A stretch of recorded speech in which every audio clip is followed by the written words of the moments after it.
अस्सलाम वालेकुम all of you. Welcome to my channel biology with Umar. जी स्टूडेंट, आज हम 10th के लास्ट चैप्टर फार्माकोलॉजी में एंटीबायोटिक के बारे में बात करेंगे। तो इस लेक्चर में हम एंटीबायोटिक के इंट्रोडक्शन और एंटीबायोटिक की टाइप, बैक्टीरियोसाइडल, बैक्टीरियोस्टैटिक्स, ब्रॉड स्पेक्ट्रम और नैरो स्पेक्ट्रम एंटीबायोटिक के बारे में बात करेंगे। तो सबसे पहले हम इंट्रोडक्शन पे आते हैं। एंटीबायोटिक क्या है? ये एक मेडिसिनल ड्रग है जो कि बैक्टीरिया को किल करने के लिए या बैक्टीरियल ग्रोथ को रिटार्ड करने के लिए, स्टॉप करने के लिए हम यूज़ करते हैं। और ये एंटीबायोटिक जो है ये माइक्रो ऑर्गेनिज़म से ही डिराइव की जाती हैं। ये एंटीबायोटिक माइक्रो ऑर्गेनिज़म से ही बनाई जाती है। इन माइक्रो ऑर्गेनिज़म में बैक्टीरिया है, फंजाई है। ये जो माइक्रो ऑर्गेनिज़म है ये एंटीबायोटिक की तैयारी के लिए या फार्मेशन के लिए यूज़ किए जाते हैं। एंटीबायोटिक को आगे फर्दर टाइप में डिवाइड किया जाता है जिसमें ब्रॉड स्पेक्ट्रम है।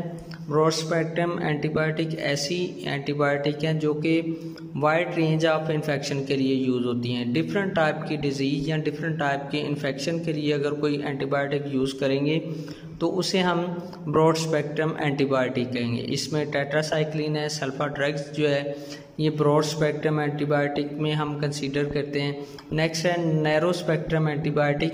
ये ऐसी एंटीबायोटिक हैं जो कि few type of bacterial infection के लिए यूज़ करते हैं और इसमें कुछ जो स्पेसिफिक डिजीज़ हैं या स्पेसिफिक इन्फेक्शन है बॉडी में, उसके इलाज के लिए नैरो स्पेक्ट्रम को यूज़ किया जाता है। और इसमें स्पेलोस्पोरिन जो है ये नैरो स्पेक्ट्रम एंटीबायोटिक है।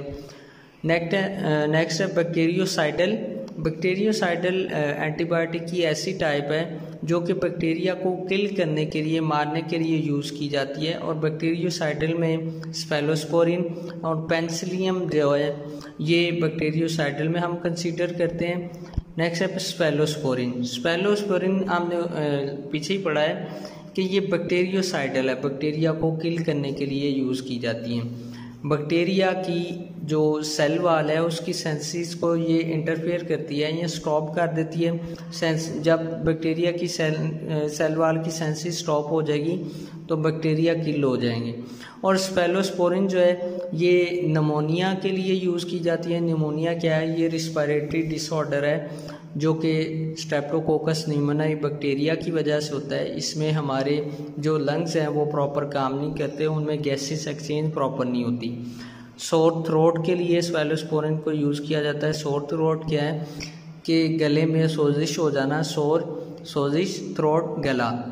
टॉन्सिलिट्स भी, ये भी गले में या जो थ्रोट है उसमें सोजिश टाइप, इन्फ्लेमेशन टाइप की डिजीज़ है। और इसके इलाज के लिए भी, ट्रीटमेंट के लिए भी हम स्पेलोस्पोरिन को यूज़ करते हैं। और ब्रोंकाइटिस है।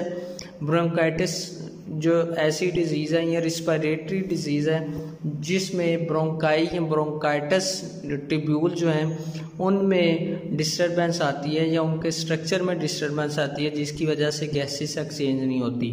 और उनके इलाज के लिए भी स्पेलोस्पोरिन बैक्टीरियोसाइडल को यूज़ किया जाता है। नेक्स्ट है बैक्टीरियोस्टैटिक। बैक्टीरियोस्टैटिक बैक्टीरियल ग्रोथ को स्टॉप करने के लिए, रिटार्ड करने के लिए यूज़ की जाती हैं। और बैक्टीरियोस्टैटिक में टेट्रासाइक्लिन, सल्फा ड्रग्स, एरिथ्रोमाइसिन बैक्टीरियोस्टैटिक्स में हम कंसीडर करते हैं। और टेट्रासाइक्लिन क्या है? ये भी ब्रॉड स्पेक्ट्रम बैक्टीरियोस्टैटिक एंटीबायोटिक है और ये बैक्टीरियल प्रोटीन की सेंसिस को इनहिबिट कर देती है। इनहिबिट का मतलब क्या है? रोक देती है, स्टॉप कर देती है, रिटार्ड कर देती है। और टेट्रासाइक्लिन डिफरेंट टाइप के इन्फेक्शन के इलाज के लिए, ट्रीटमेंट के लिए यूज़ की जाती हैं। रिस्पिरेटरी ट्रैक में अगर कोई इन्फेक्शन होगा तो उसके इलाज के लिए भी टेट्रासाइक्लिन को हम यूज़ करते हैं। रिस्पिरेटरी ट्रैक क्या है? एयर पैसेज वे में नेजल कैविटी आती है, इसमें लेरिंग्स आता है, उसके बाद ट्रेकिया, ब्रोंकाइटिस, ब्रोंक्यूल्स, एल्वुलाई और एल्वुलर डक्ट्स, इन सब में अगर कोई डिसऑर्डर होगा तो उसके इलाज के लिए टेट्रासाइक्लिन यूज़ करेंगे। उसके अलावा रिस्पिरेटरी ट्रैक में लंग्स आते हैं, लंग्स के डिफरेंट पार्ट्स हैं तो यूरिनरी ट्रैक में हमने पढ़ा हुआ है कि यूरिनरी सिस्टम में पेयर ऑफ किडनी है, पेयर ऑफ यूरेटर है, यूरिनरी ब्लैडर है, यूरिथ्रा है। अगर इनमें कोई इन्फेक्शन होगा तो उसके इलाज के लिए टेट्रासाइक्लिन को हम यूज़ करते हैं। इंटेस्टाइन में अगर कोई इन्फेक्शन होगा स्मॉल इंटेस्टाइन या लार्ज इंटेस्टाइन में, तो उसके ट्रीटमेंट के लिए भी हम टेट्रासाइक्लिन को यूज़ करते हैं। ये डिफरेंट टाइप के इन्फेक्शन की ट्रीटमेंट के लिए यूज़ होता है, इसलिए हम इसे कहते हैं ब्रॉड स्पेक्ट्रम एंटीबायोटिक। और टेट्रासाइक्लिन को जो बच्चों में हम यूज़ नहीं करते, जो बच्चे 8 साल से कम जिनकी एज है उनमें टेट्रासाइक्लिन को यूज़ नहीं किया जाता, स्पेशली जब उनकी तो डेवलपमेंट हो रही होती है तो तब टेट्रासाइक्लिन उनमें यूज़ नहीं की जाती।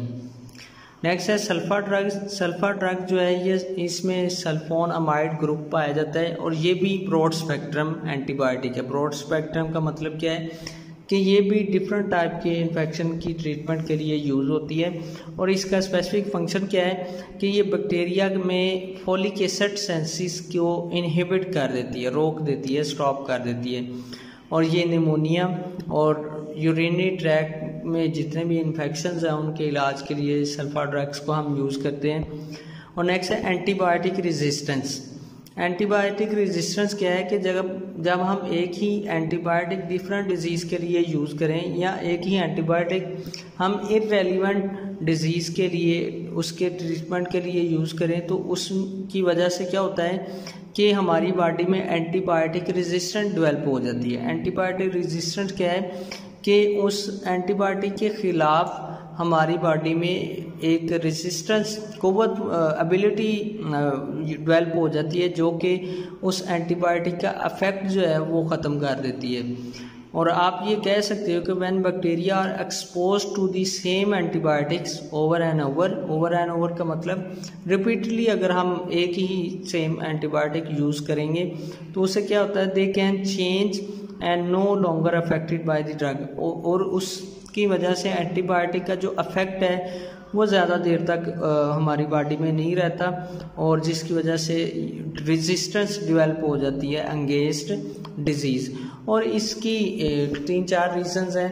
पहली ये है कि बैक्टीरिया में काफ़ी मैकेनिज़म्स हैं रेजिस्टेंस को डेवलप करने के लिए। और सेकंड पे बैक्टीरिया में ऐसे जीन्स भी होते हैं जो कि एंटीबायोटिक रेजिस्टेंस जो है वो डेवलप कर लेते हैं और ये जीन्स एक जनरेशन से दूसरी जनरेशन में ट्रांसफ़र भी होते हैं। और थर्ड पे जो मोस्ट इम्पोर्टेंट रीज़न वो ये है कि एंटीबायोटिक रेजिस्टेंस ज़्यादातर उन बॉडी में होती है जहाँ पे हम इररेलेवेंट डिजीज़ से आप कोई एंटीबायोटिक यूज़ कर रहे हैं। मतलब कोई रिस्पिरेटरी ट्रैक में कोई डिसऑर्डर है तो आप जो वो एंटीबायोटिक ले रहे हैं वो यूरिनरी ट्रैक वाली है।